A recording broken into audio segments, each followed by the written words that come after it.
তো হাই friends, job and ডিফেন্সৰ চেনেলটোলৈ তোমালোক সকলোকে স্বাগতম জনাইছোঁ। আৰু SSC GDৰ ওপৰত সুধি থকা এটা গুৰুত্বপূৰ্ণ বিষয়ৰ ওপৰত মই এই ভিডিঅ'টো প্ৰস্তুত কৰিছোঁ। আৰু লগতে নতুন কেণ্ডিডেটখিনিৰ বাবে এইটো খুবেই গুৰুত্বপূৰ্ণ, যিসকলে ফিজিকেল মেডিকেল আগতে দি পোৱা নাই। চ' মোক এটা প্ৰশ্ন খুব সুধি থকা দেখা গৈছিলে যে দাদা, আমাৰ অসমত SSC GD ভেকেঞ্চিৰ বাবে সকলোতকৈ পাৰফেক্ট চেণ্টাৰটো কোনটো হ'ব বা বেষ্ট চেণ্টাৰ কোনটো, সুবিধা কোনটোত বেছি, আৰু লগতে কোনটোত মেডিকেল হ'লে আমি সোনকালে ফিট হৈ আহিব পাৰিম, এনেকুৱা বহুকেইটা প্ৰশ্ন মোক সুধিছিলে। চ' মই এটা কথা ক'ব বিচাৰোঁ, যিহেতুকৈ আমাৰ অসমত ডিমাপুৰ খটখটিত চেণ্টাৰ আছে, তেজপুৰ লখৰাত আছে, 9 মাইল CRPF কেম্প আছে গুৱাহাটীত, তাৰপিছত তোমালোকৰ ধুবুৰীত আছে BSF কেম্প, আৰু লগতে তোমাৰ BSF পাটগাঁও আছে, তাতো হৈছিলে আগতে। গতিকে তেনেকুৱা বহুকেইটা চেণ্টাৰ আমাৰ দেখা গৈছে। এতিয়া কথা হ'ল, তাৰে ভিতৰত বেষ্ট চেণ্টাৰ বা বেষ্ট কাম কোনটো ষ্টাফে কৰে বুলি ক'বলৈ গ'লে, চোৱা, আমাৰ প্ৰথম কথা হ'ল নতুন কেণ্ডিডেটৰ মনত বহুকেইটা প্ৰশ্ন উদয় হয় যে আমি যদি এই চেণ্টাৰটোত পৰা হয় হয়তো মেডিকেলটো ফিট হৈ আহিলোঁ হয়, বা এই চেণ্টাৰটোত পৰা হয় আমি ফিজিকেলটো ভালকৈ দৌৰিব পাৰিলোঁ হয়। এতিয়া কথা হ'ল, ফাৰ্ষ্ট কথা চোৱা, আমাৰ বিশেষকৈ যিহেতুকৈ SSC GDৰ ৰানিংটো আমাৰ ট্ৰেকত হয়, আৰু এইবাৰো আমাৰ সকলোৱে কৈ আছে যে RFID লগাব বা ডিজিটেলি কৰিব, কিন্তু মোৰ সম্ভৱ তেনেকুৱা নহয়গৈ।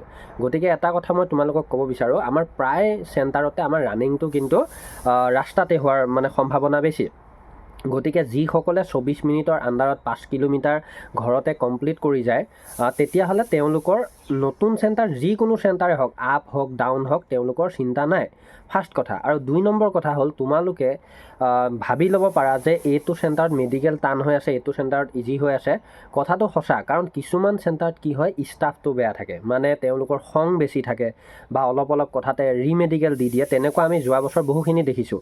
আৰু মই প্ৰতিটো চেণ্টাৰৰ সুবিধা কি সেই গোটেইখিনি কথা ক'ব নোৱাৰিলেও তাৰ আভাসটো দি দিব পাৰিম, কাৰণ মই সকলোকেইটা চেণ্টাৰত মই নিজে যোৱা নাই, কিন্তু মোৰ কেণ্ডিডেট বা ছাবস্ক্ৰাইবাৰবিলাক গৈ তাৰ ডাটাবিলাক যোৱা বছৰ বা তাৰ আগৰ বছৰৰ পৰা মই মানে লৈছিলোঁ। গতিকে তোমালোকক সেইখিনি মই দিবলৈ চেষ্টা কৰিম। প্ৰথম কথা, আমাৰ ডিমাপুৰ খটখটিত যদি ৰানিং কৰিবলৈ যোৱা, তেতিয়াহ'লে তোমালোকে এটা কথা সাৱধান হ'বা অলপ আগৰ পৰাই, যে তাতে তোমালোকৰ অকণমান সমান জেগা নহয়, মানে তাত অলপ আপ পাবা, তোমালোকে অলপমান ওখ পাবা, ওখ ঠাইত ৰানিং কৰাব, মানে ডাউনৰ পৰা ওখ, কিন্তু ইমানো ওখ নহয়, ধুনীয়াকৈ তোমালোকে 23 মিনিট 24 মিনিটৰ ভিতৰত সোমাই দিব পাৰিবা, যিসকলৰ ৰানিংটো অলপ দুৰ্বল। তাৰপিছতে তোমালোকে যদি 9 মাইলত কৰা, 9 মাইলত ইমান আপ নহয়, কিন্তু স্লাইটলি অলপকৈ আপ আছে, ইমান ধৰিব নোৱাৰি, আপ বুলি ঠিক ক'বই নোৱাৰি, তথাপিও তোমালোকে তাতো গ'লে সাৱধান হ'বা। কিন্তু আমাৰ যদি তেজপুৰ হওক বা তোমালোকৰ ধুবুৰীত হওক, সেইকেইটা যদি চেণ্টাৰত পৰা, তেতিয়াহ'লে ৰানিঙৰ কথা 1%টো চিন্তা কৰিব নালাগে। তাৰপিছত যোৱা বছৰ যদি কথা ক'বলৈ যাওঁ, তেতিয়াহ'লে যোৱা বছৰ আমাৰ মেডিকেল ভাল হৈছিলে তেজপুৰ চেণ্টাৰ, ধুবুৰী চেণ্টাৰ।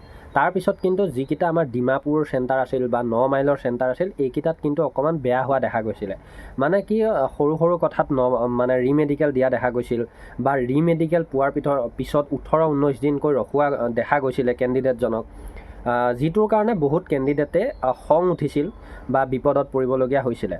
গতিকে মই এটা কথা ক'ব বিচাৰোঁ, চোৱা, প্ৰতি বছৰে আমাৰ ডাটাবিলাক বেলেগ হয়। গতিকে জব এণ্ড ডিফেন্সৰ লগত যদি জড়িত থাকা, তেতিয়াহ'লে মোৰ পৰা তোমালোকে সেই কথাবিলাক ধুনীয়াকৈ পাৰফেক্টলি পাবা। যোৱা বছৰৰ ভিডিঅ'বিলাকো ধুনীয়াকৈ পৰি আছে, লাইভত মই বেছি আহি কৈছিলোঁ, আৰু বহুতৰে হেল্প হৈছিল বুলি মোক জানিবলৈ দিছিলে। গতিকে এইবাৰো সেইখিনি হেল্প কৰি দিবলৈ চেষ্টা কৰিম, প্ৰতিটো চেণ্টাৰৰ ডাটা দিবলৈ চেষ্টা কৰিম। গতিকে জড়িত থাকিলে নিশ্চয় সেইখিনি পাবা। এতিয়া কথা হ'ল, আমাৰ অসম পুলিচৰ যদি মই টপিকত অকণমান ক'বলৈ বিচাৰোঁ, কাৰণ মোক ৰিকুৱেষ্ট কৰি থকা হৈছিলে যে অসম পুলিচৰ ওপৰতো কওক, লগতে পোল লগাওক। মই সেইকাৰণে যোৱাকালি এটা পোলো লগাই দিছোঁ।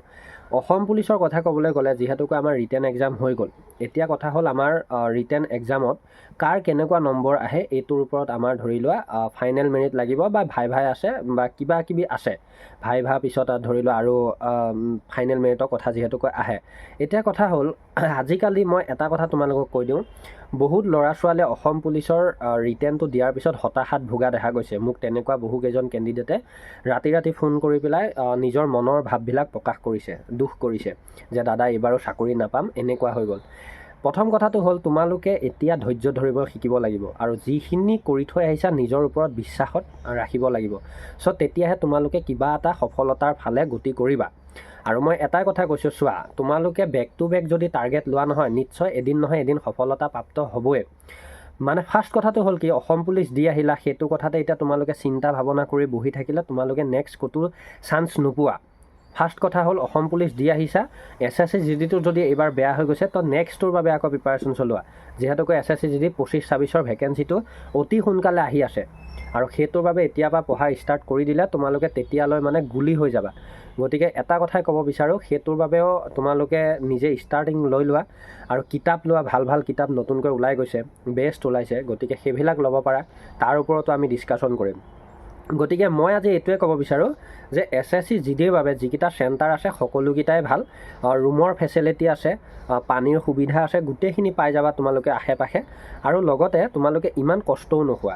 আৰু সেইখিনি সময়ত মই কৈছোঁৱে নহয় যে সেইখিনি ডাটা তোমালোকক দিবলৈ চেষ্টা কৰিম। গতিকে জব এণ্ড ডিফেন্সৰ লগত বেল আইকন অল প্ৰেছ কৰি জড়িত হৈ ল'বা, সকলোখিনি ইনফৰ্মেশ্যন দি থাকিম। আৰু পাৰিলে ইনষ্টাগ্ৰামত তোমালোকে ইম্পৰ্টেণ্ট মেছেজবিলাক কৰিব পাৰিবা, মোৰ ডিছক্ৰিপশ্যনত লিংক থাকিব।